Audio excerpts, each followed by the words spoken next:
Chapter 2, Leslie Burke.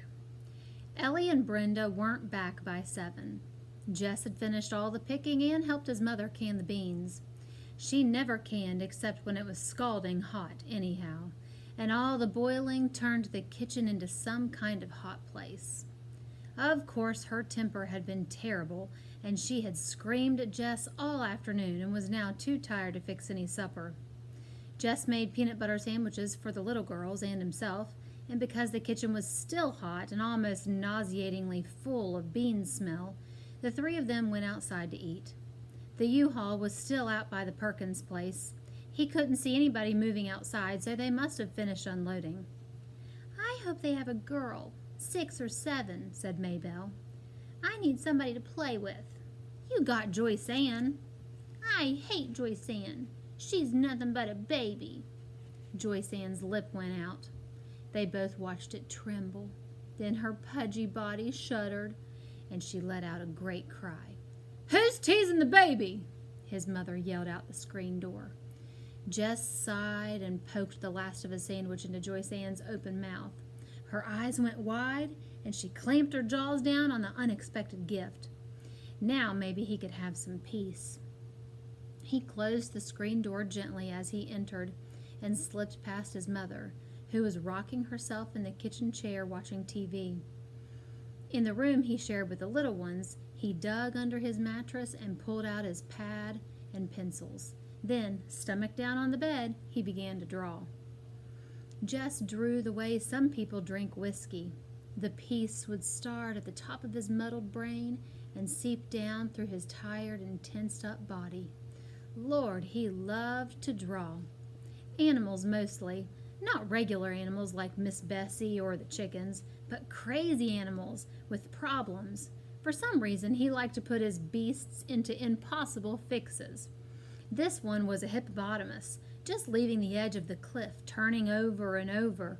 You could tell by the curving lines in the air toward the sea below, where surprised fish were leaping, goggle-eyed, out of the water. There was a balloon over the hippopotamus, where his head should have been, but his bottom actually was. "Oh," it was saying, "I seem to have forgot my glasses." Jess began to smile. If he decided to show it to Maybelle, he would have to explain the joke.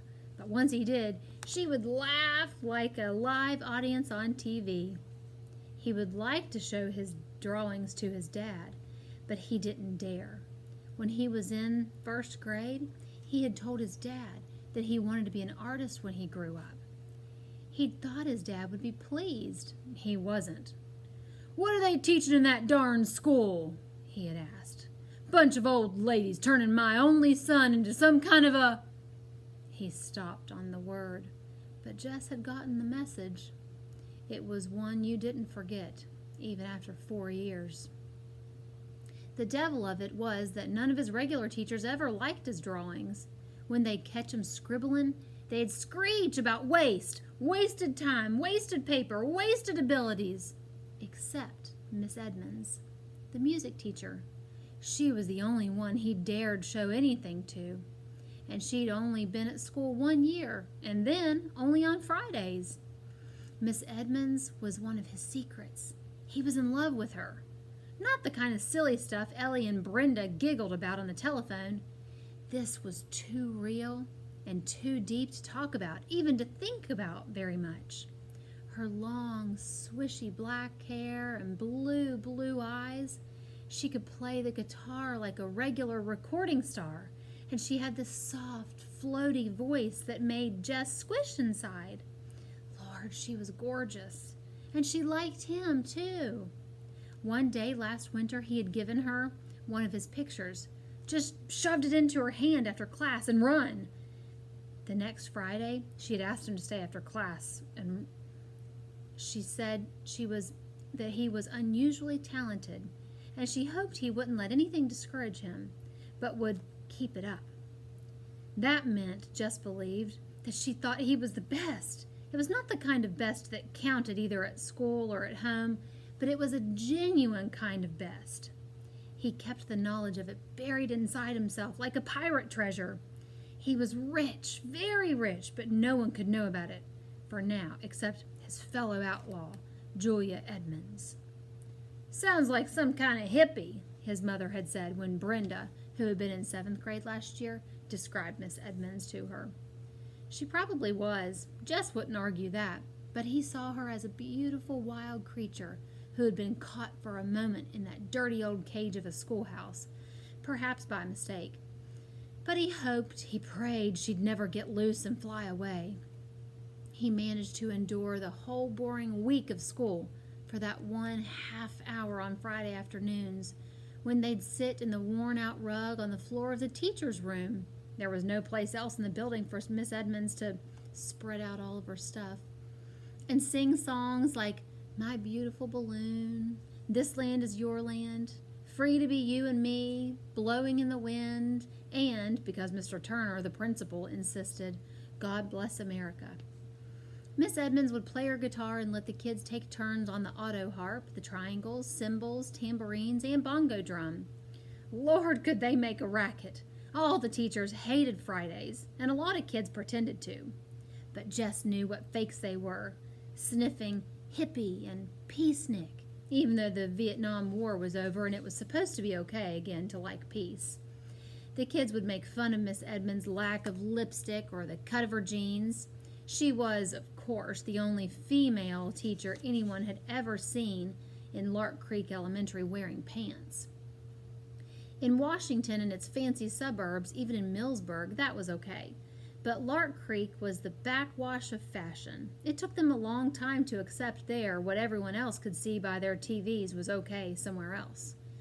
So the students of Lark Creek Elementary sat at their desks all Friday, their hearts thumping with anticipation as they listened to the joyful pandemonium pouring out from their teacher's room, spent their allotted half hours with Miss Edmonds under the spell of her wild beauty and in the snare of her enthusiasms, and then went out and pretended that they couldn't be suckered by some hippie in tight jeans with makeup all over her eyes and none on her mouth. Jess just kept his mouth shut. It wouldn't help to try to defend Miss Edmonds against their unjust and hypocritical attacks. Besides, she was beyond such stupid behavior. It couldn't touch her. But whenever possible, he stole a few minutes on Friday just to stand close to her and hear her voice, soft and smooth as suede, assuring him that he was a neat kid. "We're alike," Jess would tell himself, "me and Miss Edmonds. Beautiful Julia." The syllables rolled through his head like a ripple of guitar chords. "We don't belong at Lark Creek, Julia and me. You're the proverbial diamond in the rough," she had said to him once, touching his nose lightly with the tip of her electrifying finger. But it was she who was the diamond, sparkling out of that muddy, grassless, dirty brick setting. "Jessie!" Jess shoved the pad and pencils under his mattress and lay down flat, his heart thumping against the quilt. His mother was at the door. "You milk yet?" He jumped off of the bed. "Just going to." He dodged around her and out, grabbing the pail from beside the sink and the stool from beside the door before she could ask him what he had been up to. Lights were winking out from all 3 floors of the old Perkins place. It was nearly dark. Miss Bessie's bag was tight, and she was fidgeting with discomfort. She should have been milked a couple of hours ago. He eased himself onto the stool and began to tug. The warm milk pinged into the pail. Down the road, an occasional truck passed by with its dimmers on. His dad would be home soon, and so would those cagey girls who managed somehow to have all the fun and leave him and their mother with all the work. He wondered what they had bought with all their money. Lord, what he wouldn't give for a new pad of real art paper and a set of those marking pens, color pouring out onto the page as fast as you could think it. Not like stubby school crayons you had to press down on till somebody griped about your breaking them. A car was turning in.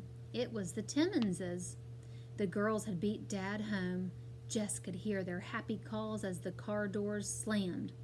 Mama would fix them supper, and when he went in with the milk, he'd find them all laughing and chattering. Mama'd even forget she was tired and mad. He was the only one who had to take that stuff. Sometimes he felt so lonely among all these females. Even the one rooster had died, and they hadn't yet gotten another. With his father gone from sun up until way past dark, who was there to know how he felt? Weekends weren't any better. His dad was so tired from the wear and tear of the week trying to catch up all around the place that when he wasn't actually working, he was sleeping in front of the TV. "Hey, Jessie," Maybelle. The dumb kid wouldn't even let you think privately. "What do you want?" He watched her shrink 2 sizes. "I got something to tell you." She hung her head. "You ought to be in bed," he said huffily, mad at himself for cutting her down. "Ellie and Brenda come home." Came home. Why couldn't he quit picking on her? But her news was too delicious to let him stop her from sharing it. "Ellie bought herself a see-through blouse, and Mama's throwing a fit." "Good," he thought. "That ain't nothing to cheer about," he said. "Burrippity, burrippity, burrippity." "Daddy!" Maybelle screamed with delight and started running for the road. Jesse watched his dad stop the truck, lean over to unlatch the door so Maybelle could climb in. He turned away. Darn lucky kid. She could run after him and grab him and kiss him. It made Jess ache inside to watch his dad grab the little ones to his shoulder or lean down and hug them. It seemed to him that he had been thought too big for that since the day he was born. When the pail was full, he gave Miss Bessie a pat to move her away. Putting the stool under his left arm, he carried the heavy pail carefully so none of the milk would slop out. "Mighty late with the milking, aren't you, son?" It was the only thing his father said directly to him all evening. The next morning, he almost didn't get up at the sound of the pickup. He could feel, even before he came fully awake, how tired he still was. But Maybelle was grinning at him, propped up on one elbow. "Ain't you gonna run?" she said. "No," he said, shoving the sheet away. "I'm gonna fly." Because he was more tired than usual, he had to push himself harder. He pretended that Wayne Pettis was there, just ahead of him, and he had to keep up. His feet pounded the uneven ground, and he thrashed his arms harder and harder. He'd catch him.